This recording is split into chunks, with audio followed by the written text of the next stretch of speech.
I will ask is obviously you fight for the title next. Do you have an idea? I mean, do you have a date circuit on the calendar, an idea? I mean, how soon you want to fight? I feel like I've been preparing for a fight since last year because I was getting ready for Conor in January. I fought him. As soon as the fight ended, I knew that was next. So I got home from Abu Dhabi and started training for that fight. I did a 9-week camp, but as soon as I got home from Abu Dhabi, I was, I had one trip. I got to decompress a little bit, but I was getting ready to fight him again. The last thing I want to do right now is go home and sign a contract and start getting ready right away. We'll see. I just need to get home and think about some things and decompress and spend some time with my family. I just found out my little brother's going to be a dad, and I just want to be around him. Dustin, to your left. Congratulations on the victory. I know the win means a lot to you, but are you most proud of the fact that you maintained your dignity and you didn't kind of stoop to those kind of things? It would have been easy when the crowd was going crazy at the press conference and all throughout the week. You did not do that. Is that what makes you proud of your performance this week? I'm proud of the performance, but I am proud at maintaining the mindset through all the craziness, all the talk, all the noise that's surrounding me when coming into these fights. And it doesn't start just here on fight week. It starts months away on social media. In the last month, I got off of social media and just let my agency post, and they would send me a picture. I would tell them a caption. They would do it all, and I wouldn't have to get on because there's just so much negativity and so much toxicity on that, man. I don't need that around me, dude. I'm trying to be a lot of people. Look, my goal is to provide for my family, and with these same hands that I beat these guys down with, lift my city up, lift people in need up, and just be a beacon of light and a voice for people whose voice isn't heard. And I feel like I'm doing that, and I'm happy. How much do you think beating His work history, I can't hate on anything he's done. The guy, it's incredible. That's tougher to do than I think, to go undefeated, because you never learn things about yourself. You learn so much about things about yourself in those losses, and of climbing back up to the top and getting motivated again. That's when you find out you're a real fighter. I'm not saying that these undefeated guys aren't, but I'm just saying I have respect for somebody like that who's climbed back up and won a world championship. Hey, Dustin, down here to your left. Congratulations on the win. Trilogies in combat sports, there's always a sense of closure and finality for trilogies. Do you feel that coming off of this win?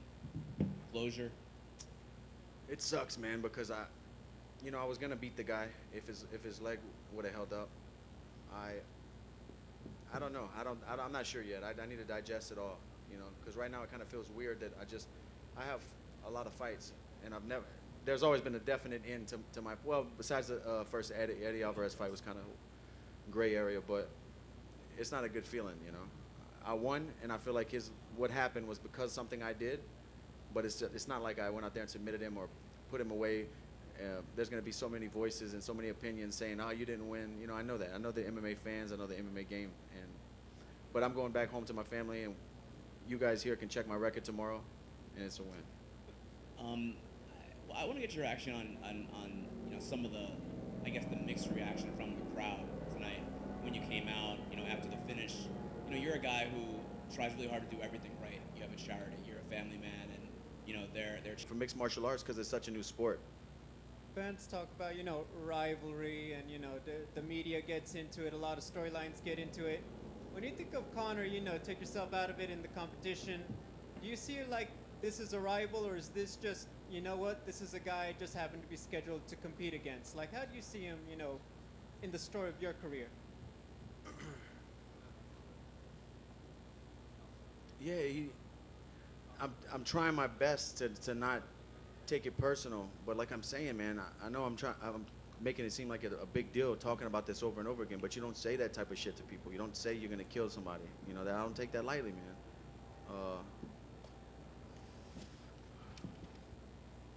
I don't know. Thank you. Dustin, right here. You mentioned that you don't really, like fighting too much anymore necessarily, but I like fighting. I don't like the process and the crazy clickbait media. fair enough. It's turned into a fashion show. I like the real stuff, and that's fighting. That's the only real part about this whole thing. Right. So, I mean, if you were to go back in time, though, if you never got into fighting, what do you think you would have ended up doing? I don't know. I was getting in a lot of trouble before fighting, man. I'm not sure. I'm glad I did for sure.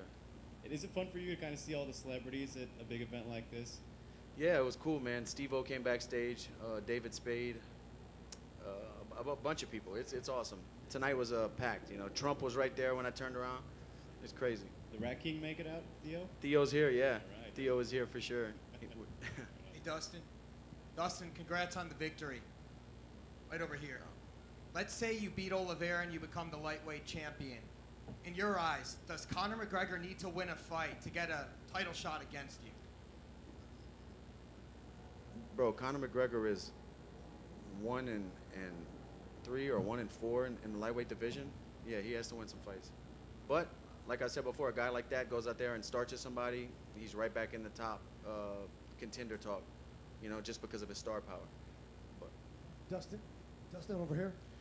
the guy with real questions at the press conference. Thank you, sir.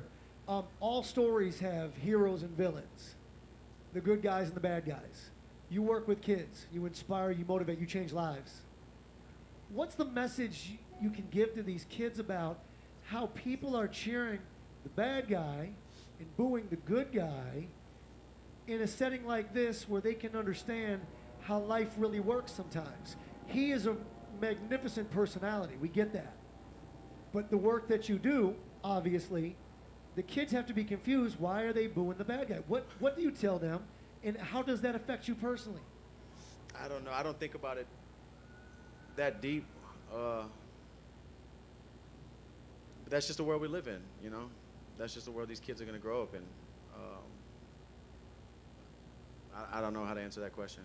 Does it, you know, when he is being cheered, and listen, this crowd is chanting USA for every other American fighter other than you. Doesn't affect you in any capacity? I definitely would rather them be cheering for me, but like I'm pretty solid mentally now. I just don't care about that stuff. It doesn't really bother me, you know, because they can't get in there and fight for him. Dustin over here to your far right. So one of the things you were kind of hinting at was all the noise he was making, all the trash he was talking. A lot of people were thinking both of you guys were equally as confident going into this fight, but I wonder if you kind of feel that maybe he wasn't that confident going into this fight. Yeah, I think he was overcompensating for that mental space where he's asking himself at night, you know, am I still that guy? Yeah. And maybe he performs better when he's in that character, in that mode. You know, everybody has their own thing. I don't know.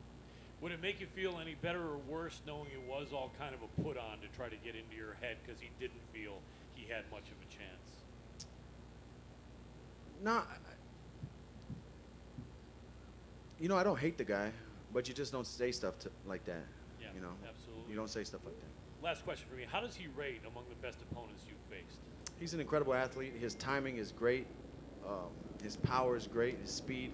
He has a lot of great attributes. His ability to thrive under pressure and cameras and lights is you know, amazing as well. But he's just a human being, like I was saying at the press conference. You know, he bleeds just like me. Absolutely. Congratulations. Yes. Would you mind to talk a little bit more about Oliveira? How do you see you can beat him? How do you see him as your next opponent? I haven't started getting with my coaches and breaking down footage and doing all that, you know, everything that comes along with preparing for an opponent. But I'll probably just calf kick him. Probably. When and where do you want to fight him? We'll see. I need to go home and decompress. I don't know the schedule for the UFC, what they're planning on doing at the end of the year. I know somebody earlier told me Charles wanted to fight me in December. So we'll see. You know, we'll figure everything out. I just want to get home to my family. Dustin, question for you. Your mental focus was outstanding. You never played the McGregor games. I know that was you didn't focus on the title either. You focused on Conor. Looking at Charles now, will that be an issue thinking about Conor, or will the entire focus be on the title? No, because like I know for certain the title fight wasn't even going to be an option, you know, until tonight happened. So there's no reason to drain energy on that plan. When I have plan A right here, I can't look at plan B or the next step because all I have is the moment, you know. Dustin, I think after the last event, a lot of us felt the story between you two, everybody liked the interaction, but now after seeing what happened in this fight week, where do you think that the hate from Conor stems from? Like we were just talking, maybe he has to build himself up to be that guy, and he performs better that way. He believes the stuff he's saying, and he turns into that character.